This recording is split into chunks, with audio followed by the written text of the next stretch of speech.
What's up guys? I promised at the start of the year I would want to do more what if or theory videos about Toaru, so here we are.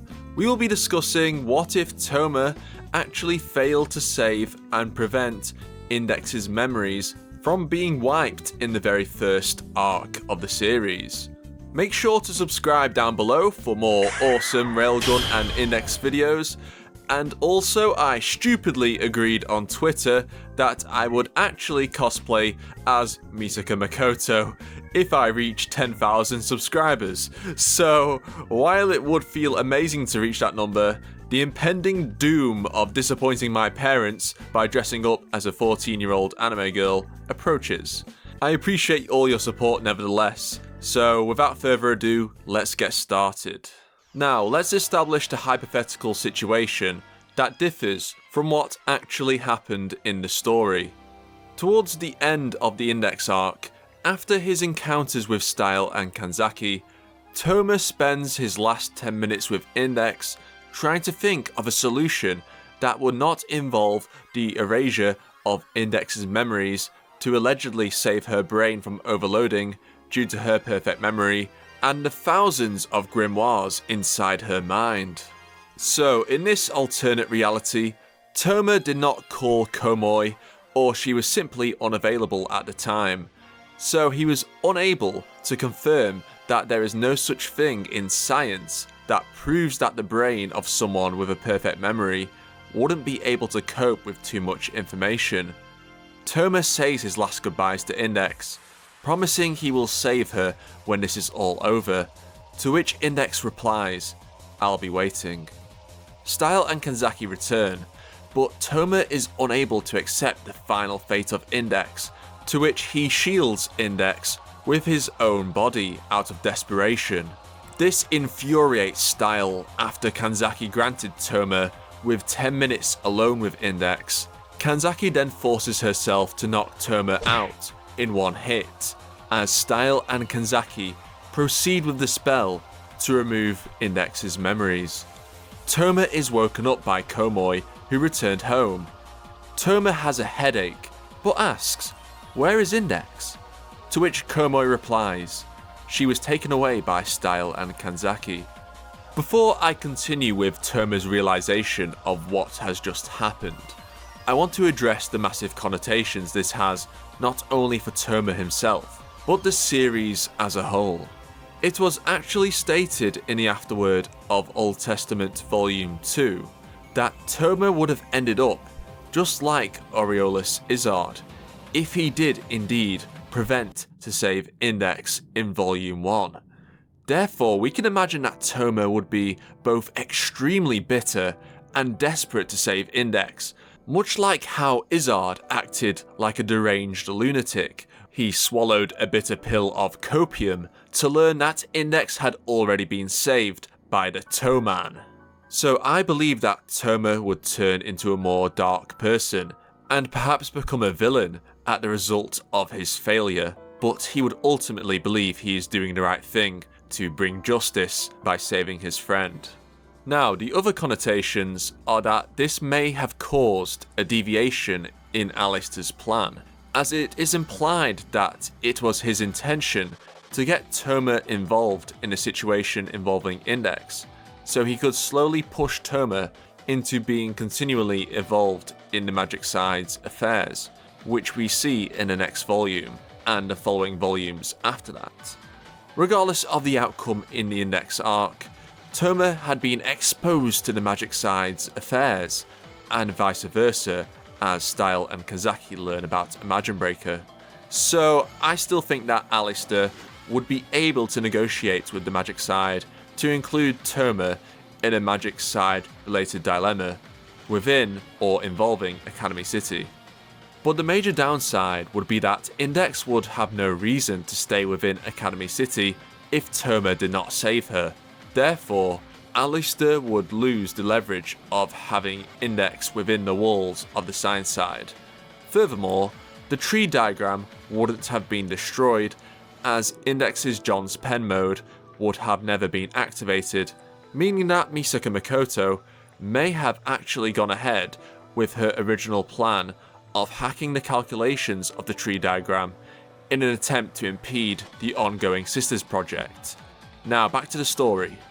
Index was taken back to London now that her annual memory wipe had been completed, and would be kept in St George's Cathedral or another base of Necessarius, where she would be safe. Having lost her memories, Index would have to be educated about who she is and her role within the Anglican Church as the library of prohibited books.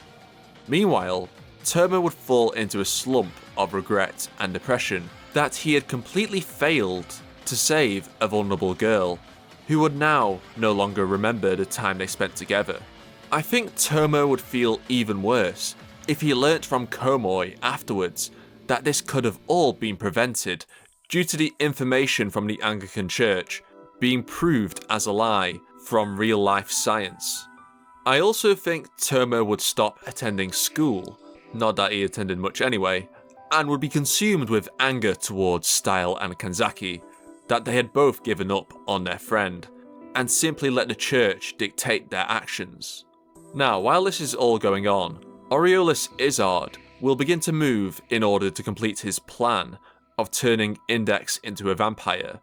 He saves Himigami Isa from the cult of science within Misawa Cram School, promising that if she helps him attract a vampire to him, then he will be able to seal her deep blood ability, and Himigami will finally have the chance to save someone rather than just causing the deaths of those around her. Just like the canon, Izzard takes over the school and completes the Gregorian chant replica spell to obtain Ars Magna, which allows him to turn his thoughts into reality. But Alistair chooses not to intervene and lets Izzard and Himigami flee to England in order to find and capture Index.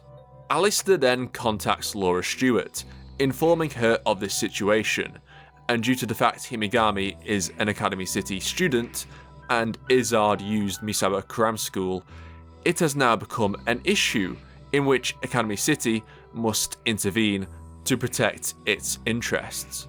Laura states that Necessarius and the Knights of England will be able to handle Izzard themselves, but understands Alistair's concerns, and agrees to let a representative of Academy City enter England to retrieve Himigami Isa, to which Alistair suggests Kamijo Terma due to his previous encounter with the magic side, and his power may be useful in dealing with the situation even if Laura believes it isn't necessary.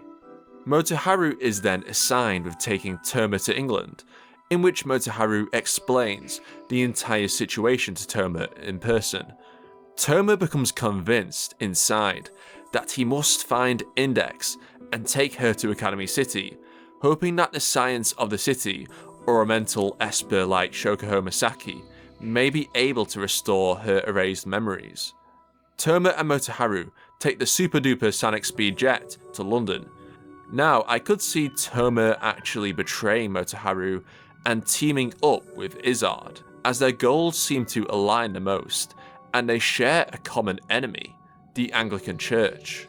I also think that Terma would feel sympathy towards Izzard, as he also was close friends with Index before her memories were erased, and both feel ultimately compelled to not give up on her. So them working together seems like a logical move.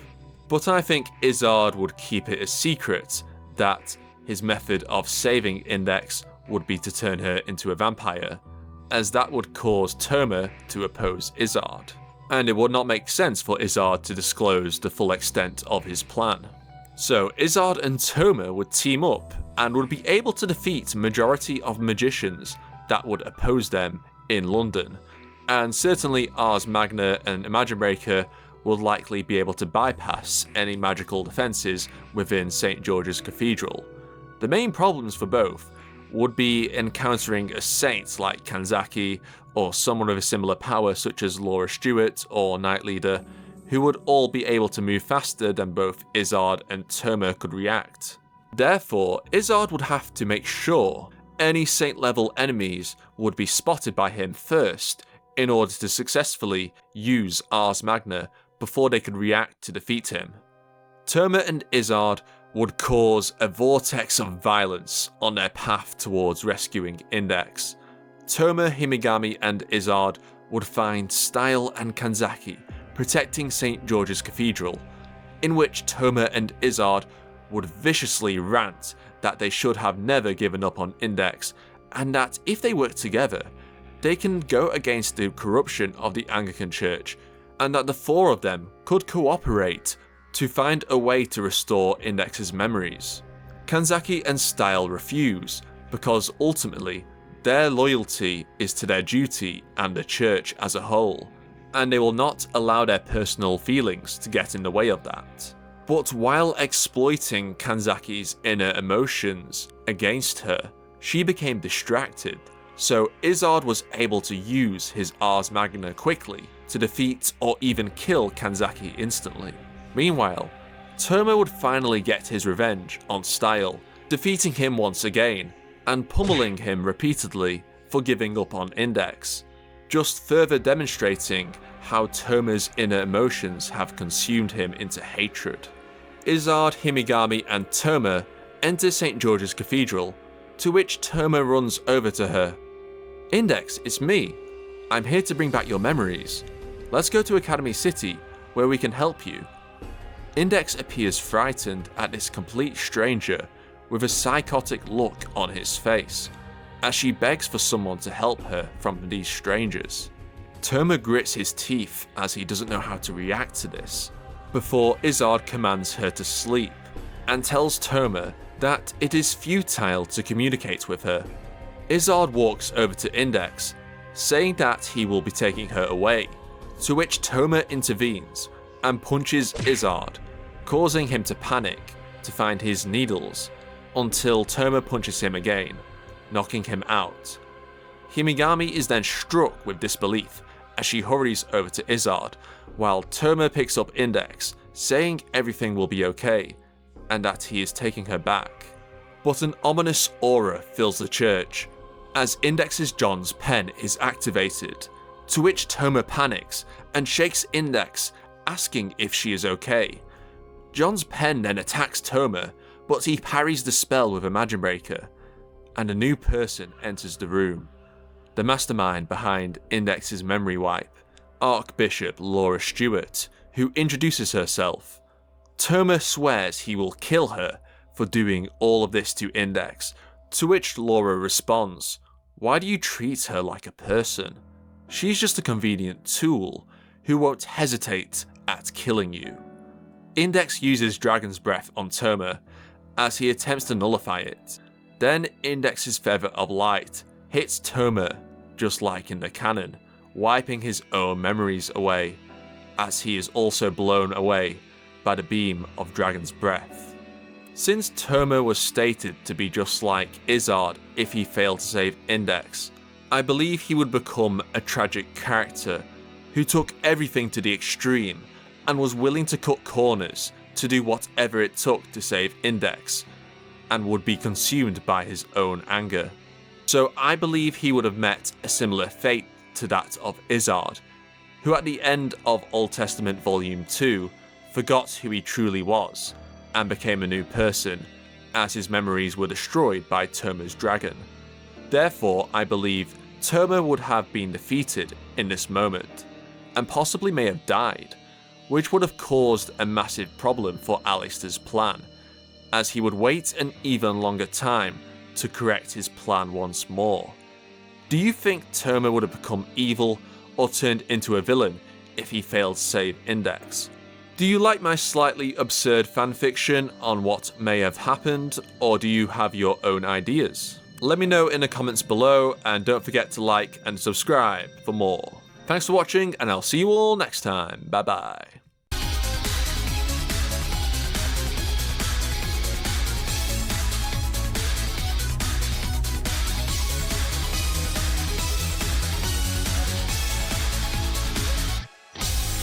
Tanoshii